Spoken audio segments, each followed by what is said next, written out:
పాక్ ఆక్రమిత కాశ్మీర్ పీఓకేలో గత 2 రోజులుగా పెద్ద ఎత్తున ఉద్యమాలు జరుగుతున్నాయి. ఆ దేశంలో నానాటికి పెరుగుతున్న ధరలకు వ్యతిరేకంగా పాక్ ఆక్రమిత కాశ్మీర్లో నిరసనలు పెల్లుబుక్కాయి. పాక్ ఆక్రమిత కాశ్మీర్ రాజధాని ముజఫర్పూర్ పూర్తిగా పాకిస్తాన్ సైన్యం ఆధీనంలోకి వెళ్ళిపోయింది. దీంతో పాక్ యొక్క ఆర్థిక పరిస్థితి మరొక మారు ప్రపంచ దృష్టిని ఆకర్షిస్తోంది. పాకిస్తాన్లో ఇన్ఫ్లేషన్ ఏ స్థాయికి చేరుకుందో ఇప్పటికే అందరికీ అర్థమై ఉంది. నిత్యావసర వస్తువుల ధరలు కూడా ఆకాశాన్నంటాయి. రంజాన్ మాసంలో కనీస ఆహారాన్ని అందించడానికి కూడా పాకిస్తాన్లోని ఎన్నో కుటుంబాలు ఇబ్బందులు పాలయ్యాయి. ఇంత జరుగుతున్న పాకిస్తాన్లోని రాజకీయ నాయకులకు మాత్రం ఈ పరిస్థితి, పేదలు ఎదుర్కొంటున్న దుస్థితి ఏమాత్రం పట్టడం లేదు. అంతేకాకుండా అత్యంత చవకగా భారత్ నుండి లభించే నిత్యావసర వస్తువులను పాకిస్తాన్ దిగుమతి చేసుకోకుండా నిషేధం విధించడం నానాటికి దిగజారుతున్న పాకిస్తాన్ వాణిజ్య స్థితికి మరింత ఆజ్యం పోసింది. చౌకగా దొరికే వస్తువులన్నీ పాకిస్తాన్ ఇప్పుడు గల్ఫ్ ద్వారా దిగుమతి చేసుకోవాల్సి వస్తుంది. అంటే భారత్ నుంచి ఉల్లిపాయలు కూడా గల్ఫ్ దేశాలకు వెళ్ళి అక్కడి నుంచి పాకిస్తాన్కు చేరుతున్నాయి. దాంతో రవాణా ఖర్చులు పెరిగిపోయాయి, ధరలు విపరీతంగా ఎక్కువైపోయాయి. పాకిస్తాన్ ప్రజలు ఎదుర్కొంటున్న కష్టాలు ఇలా ఉంటే ఆ కష్టాలను తీర్చాల్సిన రాజకీయ పార్టీలు అంతర్గత కుమ్ములాటలతో మునిగిపోయి ఉన్నాయి. ఇక సైన్యానికి ప్రజల కష్టాలే పట్టవు. తమ అవసరాలు తీరితే చాలు, తాము నేర్పించిన సిద్ధాంతాల ప్రకారం ఉగ్రవాదం భారతదేశంలో కొనసాగుతుంటే చాలు, తమ ప్రజలు ఏమైపోయినా పర్వాలేదన్నట్లు సైన్యం వ్యవహరిస్తూ ఉంటుంది.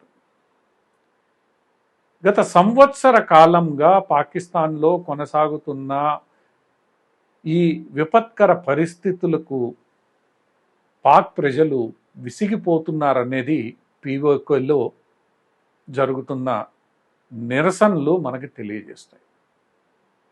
ఇటీవల కాలంలో సోషల్ మీడియాలో పాకిస్తాన్ మీడియా కానీ పాకిస్తాన్ ప్రజలు కానీ నరేంద్ర మోడీ నాయకత్వంలో భారత్లో జరుగుతున్న అభివృద్ధి,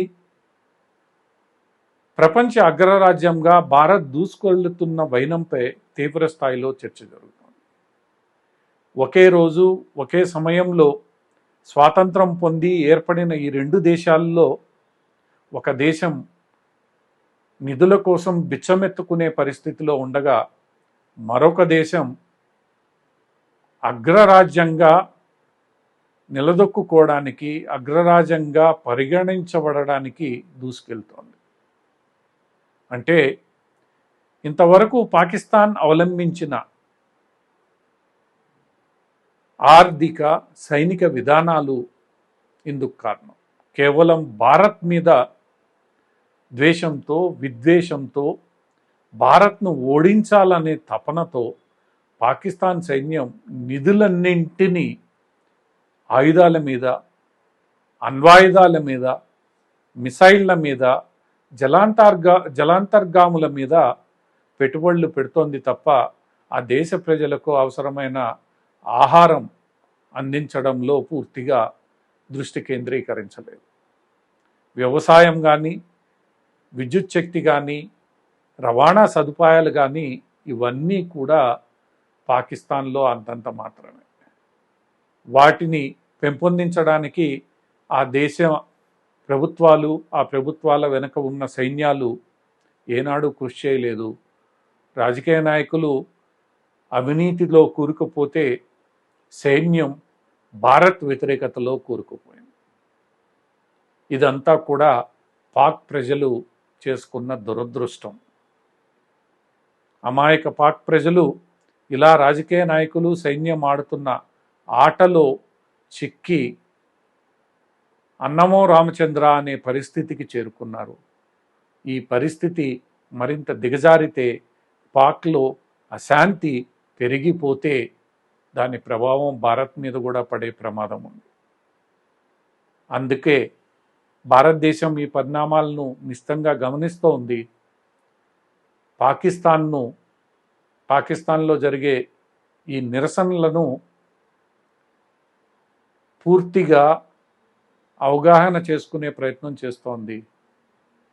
తాము మద్దతు నిలవాలని అనుకున్నా కూడా తీసుకునే స్థితిలో పాక్ లేనందున ఇందులో భారత్ చేయగలిగేదేమీ లేదు. ఈ విషయం ప్రపంచ దేశాలన్నింటికి కూడా తెలుసు. పాకిస్తాన్లో నాయకులు, సైన్యం ఇదే మొండితనంతో వ్యవహరిస్తే పాకిస్తాన్ ఒక విఫల దేశంగానే మిగిలిపోయే అవకాశం ఉంది.